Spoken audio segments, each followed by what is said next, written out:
Gojo vs Sukuna is a fight that's been meticulously built up brick by brick across the course of over 200 chapters, two giants towering over their eras, having earned reputations that reverberated throughout the world. If you're an aspiring champion of sorcery, you'll inevitably be held up to the light of Gojo or Sukuna respectively. Beyond questions of techniques and energy manipulation, do you have the mindset? Are you thinking like an ordinary human? Are you constrained by a sense of morality? Or will you let your existence and desire stand above all others, unreachable? But just as a basketball fan can't help but compare great players from different times, sincere Jujutsu Kaisen fans work tirelessly to uncover the truth, to advocate for their GOAT, but in the end we all had to sit back and wait for the inevitable to play out. Gojo told us he'd win. Gege said he wanted an uncomplicated power ceiling for the series, told us Gojo was the strongest character in the manga. His name was seemingly inseparable from the label of the strongest, an unrivaled authority, the great equalizer for good. Gojo was glorious, the shield of humanity, an unassailable genius armed with the most formidable curse technique ever devised. He was our sensei. On the other hand, there was Sukuna, an unforgotten evil, a fractured remnant existence whose fingers saved the main character's life, before inflicting upon Yuji and Megami's souls unbearable trauma. For those old enough to remember, he's the king that trampled on the world of sorcerers in sorcery's great age. His presence sends shivers down the spines of those strong fighters, whose horizons he had soared past long ago. Over time, the signs for each character's supremacy amassed.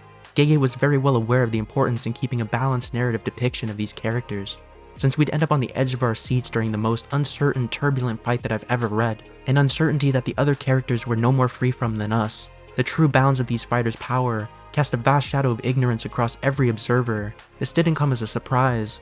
The endlessly unraveling puzzle box that is these two characters' capabilities is a wondrous thing to witness. With each adaptation to the other, a ceiling was shattered. Rules were what these two Goliaths made of them. The bounds could appear to be non-existent. They occupy another reality from the rest. The world is colored in ways that remain invisible to their restricted souls. The series has spent a great deal of time familiarizing us with the limitations of ordinary sorcerers, restrictions on the amount of cursed energy usage, on the size and weaknesses of domain, along with the number that can be activated, the conditions for restoring a technique, the finality of losing a domain battle, the applications of reverse curse technique, the flexibility of curse techniques.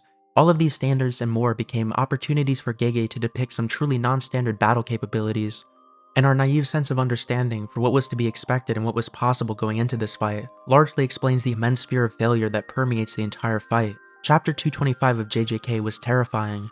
To our surprise, Gojo and Sukuna quickly take the fight to a domain clash, which was supposed to be the climax of the battle. Domains are finishers. This is throughout the series, and even enforced by characters commenting on this very fight.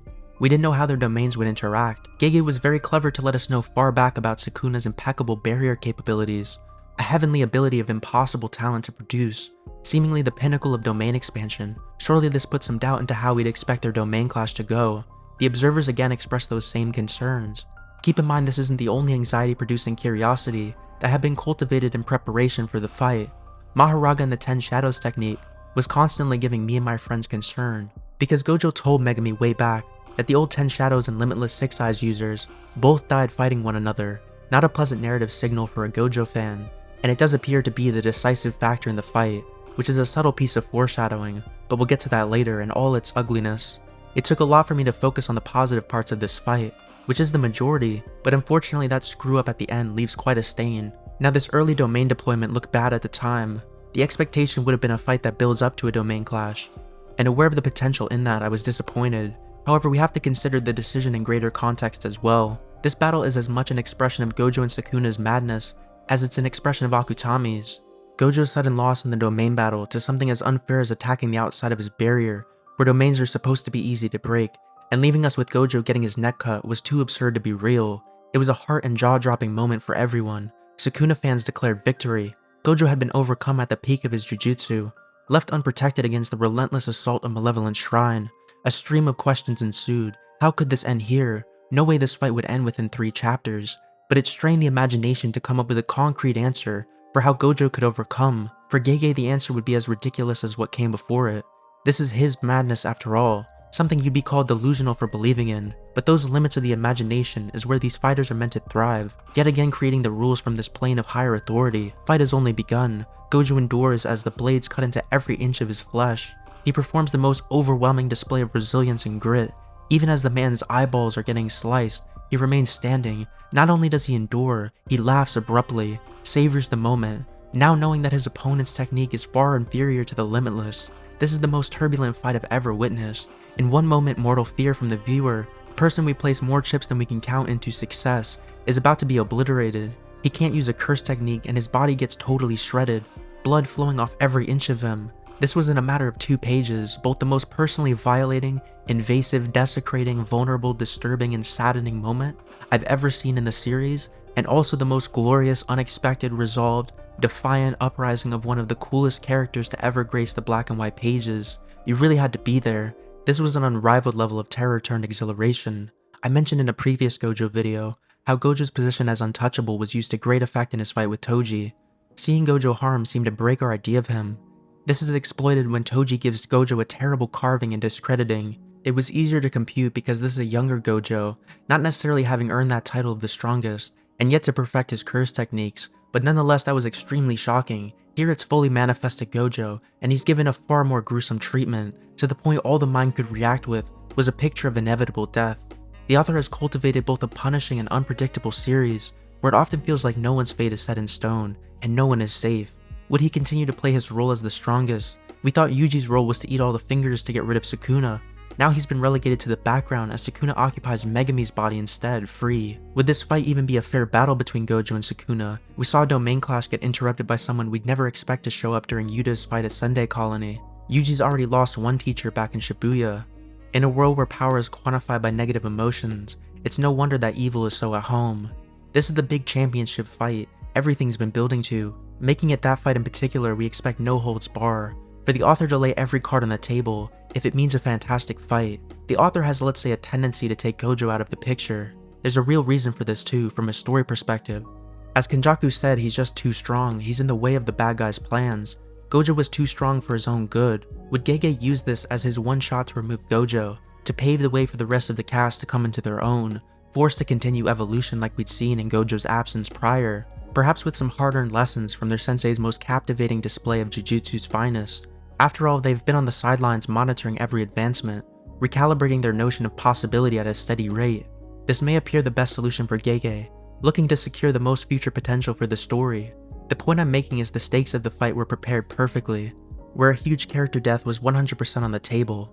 But could this series-defining fight really come to an end so quickly? Questions like these rage through the mind constantly, but the fight would end up being the longest of all, and Gojo wouldn't be stopped here. Despite the rapid ebb and flows of the fight, the pressure never comes off. As impressive as Gojo was in holding back the force of Malevolent Shrine, with just his reverse curse technique, finding his own way to disgrace Sukuna, as Gojo shifts the balance back to himself, you can't help but feel the manipulating hands of the author, who'd just given us the sense of failure the chapter prior. A terrible situation became merely a very difficult one, and the looming threat of Sukuna's potential would never fade. But for all the technical advantages in the clash, here Gojo was withstanding the full brunt of the shrine with a smile on his face, and Sukuna even with a power increase from being in his domain, while his opponent was forced to heal himself with maximum output. Sukuna manages to not land a single punch. Gojo proceeds to go through a couple simple domain, and then suddenly the healing stops. Naturally, the rationale of straight fingers begins to kick in. He must have reached his limit. He must have exhausted his cursed energy. Gojo's shield is fading. We're getting a bit worried. It's a test of faith. Is Gojo Satoru about to lose? But common sense means nothing in the battle between the strongest. Stop trying to encircle this battle in your straight thinking. He blasts Sukuna into his own domain. With an inexplicable trick, Gojo returns the favor in kind. His genius is working double duty, increasing the concern of those who can't see the vision, and taking hold of the battle's reins once again. Those feelings of encroaching disgrace upon his reputation is handed back to Sukuna. This, like most ups and downs in the battle, are more than just showing us who brings more power to the table. Gojo's able to envision and execute a new function of his ability on the fly that defies the possibilities of even characters like Yuta. It's this vision, the creativity and talent for sorcery at its highest, that takes center stage in the battle for the title of the strongest. And when two geniuses collide, even enemies become collaborators. Sukuna, a bottomless well of analytic prowess, there to absorb the limitless inspiration of Gojo. These characters didn't enter the same fighters as they left. Gojo destroys his own brain to restore his curse technique, and with a glance Sukuna is able to replicate his results. Gojo adapts to Sukuna's domain, altering the barrier conditions, reinforcing its outside surface. Sukuna alters his conditions also, while exploiting Gojo's other domain weakness at the cost of his can't miss attack, to increase the attack power towards the outside of Gojo's barrier. Gojo responds with an even more exotic domain alteration, a super tiny barrier, drawing on his recent experiences in the prison realm to expand his imagination, honestly picturing a domain that defies the sensibilities of everyone else. Sukuna fires right back by altering his ranges to match. Admittedly, Gojo continued to be the more creative fighter, and by extension, the more interesting combatant. But Sukuna, even in copying Gojo, does drive that creative genius like no one else could. It didn't end with domains either. The diversity of tactics, environment, abilities, and the unique interactions between them make this extremely long fight seldom dry. A lot of this might seem small on its own, but as a whole recognize this has a lot of value. On the micros of hand-to-hand combat, there's good variety. Gojo, in both a display of playfulness and overboard evasion, drops down flat on his back to avoid Sukuna's attack, then uses that angle of advantage to lean a clean counter. This is more subtly approached in the domain, where Gojo's using a rising low angle to land a heavy punch to Sukuna's side. Sukuna uses low leg grappling techniques, while Gojo attempts to counter with low ground pound maneuvers. Early on, Gojo was going for those low stomp kicks on a staggered Sukuna, a lot of emphasis on those as they erupted the earth surrounding them. Gojo throws a nice high kick to the head, while Sukuna opts for that straight kick to the midsection. Sukuna shows up a lot of acrobatic evasion, using super quick backflips both early and late in the fight, but they both show up a lot of efficient narrow defensive moves, whether it be direct blocking with palms or forearms, body rolling, a subtle head tilt, drop downs, and quick consecutive parries.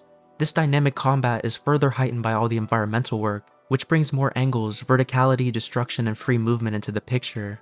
Gojo's abilities turn the environment around him into a weapon, from using rubble to form little planets trapping Sukuna, to hurling bridges at him. When Sukuna attack slices through a nearby building, they proceed to fight upwards through the falling structure, which we see from that clean upward perspective.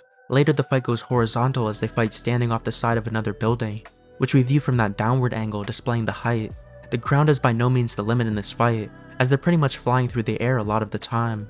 The fight even races indoors to give that already open battlefield more free space and immersion into the location of battle. Let's top all this off by covering the fine use of curse techniques, as well as the nuanced array of power factors that play into the balance of the fight. When it comes to curse technique, Gojo's probably more interesting than Sukuna. Gotta keep in mind Sukuna's techniques were a bit suppressed in the fight due to him using Maharaga's wheel to adapt, and just a general inability to bypass Gojo's infinity without domain amplification, which blocks his ability to use techniques. Though later when it's shut off he pulls out stuff like the makeshift piercing blood, using Max Elephant's power, which was a creative replication of Choso's ability. Gojo's Limitless brings out much more of the airborne combat and environmental control that I mentioned. With just a flexing of the arm or a wave of the finger, everything goes flying. It's a more casual use of his abilities than we've seen before, stressing the mastery he has over it. We see very experimental work with his newly developed alternative activation for purple, externally fusing the two energies after they've been fired. Gojo's a chemist for real. We see unique usage of blue to pull his body toward the energy ball in order to maximize speed. He uses multiple blue orbs to encircle the opponent, then collide in the center. Really nice was his use of blue to amplify his punches, creating this overcharged double tap surprise, similar to Yuji's Divergent Fist but better. He continuously yanks Sukuna in with blue to nail him with punches until he's just dragging the guy around by his neck. On Sukuna's end, Maharaga and Agito bring true in-tandem combat to the battle. A lot of times a 3-on-1 fight would end up just a series of 1-on-1s, but here the efforts of each combatant overlaps like it's supposed to. As Maharaga attacks Gojo, Sukuna fires his piercing blood, which leads to Gojo being overwhelmed and hit by it. Then Gojo having to counterattack Sukuna while dodging Maharaga's attacks, at times being volleyed by all three opponents, then dodging Maharaga and Agito both, before racing past Maharaga to take out Agito, making Gojo's performance that much more impressive. But even better than this is all the minute variables that go into who holds the edge in combat. It becomes quite a lot to keep track of, but you've got the introduction of chance, which adds some finer points to what it means to be a refined sorcerer, and pushes the techniques to 120% power. Gojo does this early on and then later to take a major advantage. You've got the stat amplification of being in a domain that favored Sukuna for the most part. Unclear how much this does, but at least 20% boost going off of Megami's domain. Gojo's reverse curse technique causes serious damage to his brain, not only knocking out his domain usage, but also disrupting his ability to heal himself. A moment in unlimited void causes Sukuna's domain to collapse from brain damage. This gradual decay of each fighter's strength keeps the fight ever evolving and us always guessing. Even just a nosebleed at the end of a chapter is unnerving. Gojo performing Black Flash not only gets that moment of exponential power, but also weakens Sukuna severely, to where he feared purple and switched his strategy to a hit and run sneaky offensive behind Maharaga. On the flip side, restoring Gojo's reverse curse technique and heightening his senses as he experiences the in the zone boost. We see some use of maximum techniques heightening their attack power, The effectiveness of Gojo's techniques are heavily influenced by Sukuna and Maharaga's gradual adaptation, which put a layer of inevitability over the fight, adding fear and helping drive the pace of the fight, which admittedly got a bit slow in the middle. And Sukuna's defensive use of domain amplification, blunting the force of Gojo's attacks, forcing him to strategize in order to land unguarded ones. Speaking of fear, it almost never appears in the fight. When Sukuna and Gojo face off, it smiles. When Gojo launches Sukuna back with a bridge, they smile. When they clash domains evenly, when Sukuna's brain is damaged by unlimited void, when Sukuna gets a hole punched in his chest, the impending adaptation from Maharaga, nullifying Gojo's techniques, Sukuna getting his face blown up by Gojo's red, even when Gojo lie defeated with his body cut in two, he smiles. The fight that has everyone else shook, for the fighters themselves, is an unrivaled joy. Sukuna's a horrible monster, what could make him so happy? But despite the fate of the world and their lives being on the line, the thrill of a challenging battle is too rare a gift to feel any other way. The lonely gods at the top of the world have found their match, and making the most of the fight is as real a purpose as any other. That's how it is for those at the top. So when fear does arrive, however, it's that much crazier. Gojo's emotional high point in the show collides with Sukuna finally breaking his composure, the height of tension as they call it, and Sukuna yells out for his daddy Maharaga before Gojo unleashes his grand spectacle. For this last part, I just need to rant about the end of the fight. This not only delayed the video, but made me unsure about how to approach it. I even doubted whether I was really going to make it. Prior to the last chapter, I had enjoyed this fight far more than any other in the series, and it was on track to be one of the all-time greats. But there was one last, disgusting twist. Gojo had cleared Maharaga. In his devilish act of self-destruction with the unlimited purple, it was absolutely amazing. Sukuna, barely standing, appeared to be out of options, and Gojo's victory was declared. I didn't drop my guard. I believed Sukuna wouldn't end just yet, but I was starting to anticipate victory. Then on the first page of the next chapter, we're in the afterlife. My reaction was, how is this the next page of the manga? Something's missing.